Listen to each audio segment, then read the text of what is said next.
ನಮಸ್ಕಾರ ವೀಕ್ಷಕರೇ, ನಮ್ಮ ಚಳ್ಳಕೆರೆ ಟಿವಿಗೆ ಸ್ವಾಗತ. ಇಂದಿನ ಪ್ರಮುಖ ಸುದ್ದಿ.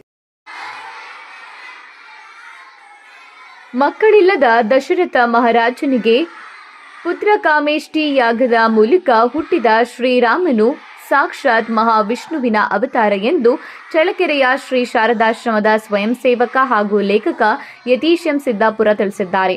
ನಗರದ ವಾಸವಿ ಕಾಲೋನಿಯ ಶ್ರೀ ಶಾರದಾಶ್ರಮದಲ್ಲಿ ಮಕ್ಕಳಿಗಾಗಿ ಆಯೋಜಿಸಿದ್ದ ವಾರದ ವ್ಯಕ್ತಿತ್ವ ನಿರ್ಮಾಣಕಾರಿ ತರಗತಿ ಕಾರ್ಯಕ್ರಮದಲ್ಲಿ ಮುಖ್ಯ ಅತಿಥಿಯಾಗಿ ಪಾಲ್ಗೊಂಡು ಅವರು ಶ್ರೀಮದ್ ರಾಮಾಯಣದ ಬಗ್ಗೆ ವಿಶೇಷ ಉಪನ್ಯಾಸ ನೀಡಿದರು. ಕಾರ್ಯಕ್ರಮದ ಆರಂಭದಲ್ಲಿ ಕುಮಾರಿ ಪ್ರವಲ್ಲಿಕಾ ಮತ್ತು ಡಾಕ್ಟರ್ ಭೂಮಿಕಾ ನೇತೃತ್ವದಲ್ಲಿ ಮಕ್ಕಳಿಂದ ಓಂಕಾರ, ದಿವ್ಯಾತ್ರೇಯರ ಪ್ರಣಾಮ ಮಂತ್ರ ಪಠಣ, ಶ್ರೀರಾಮಕೃಷ್ಣರ ಮತ್ತು ಗಾಯತ್ರಿ ಮಂತ್ರ ಪಠಣ, ಭಜನೆ, ಮಾತಾಜಿ ತ್ಯಾಗಮಯಿ ಅವರಿಂದ ಸ್ವಾಮಿ ವಿವೇಕಾನಂದರ ಚೈತನ್ಯದಾಯಕ ನುಡಿಗಳು, ಪ್ರಸಾದ ವಿನಿಯೋಗ ನಡೆಯಿತು.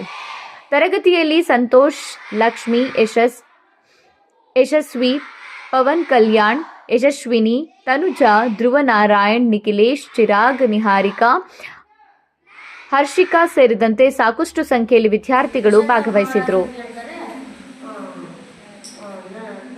ಒಂದು ಯಜ್ಞ ಮಾಡಬೇಕು, ಆ ಯಜ್ಞದಲ್ಲಿ ಬಹಳ ರಾಕ್ಷಸರು ಬಂದು ನನಗೆ ತೊಂದರೆ ಮಾಡ್ತಿದ್ದಾರೆ ಅಂತ ಹೇಳ್ತಾನೆ. ಆಗ ದಶರಥ ಮಹಾರಾಜ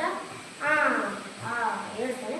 ಆಗ ವಿಶ್ವಾಮಿತ್ರ ಗುರುಗಳು ರಾಮನನ್ನ ನನಗೆ ಯಜ್ಞದ ಸಹಾಯಕ್ಕೆ ಕಳಿಸ್ಕೊಡು ಅಂತ ಹೇಳ್ತಾನೆ. ಆಗ ದಶರಥ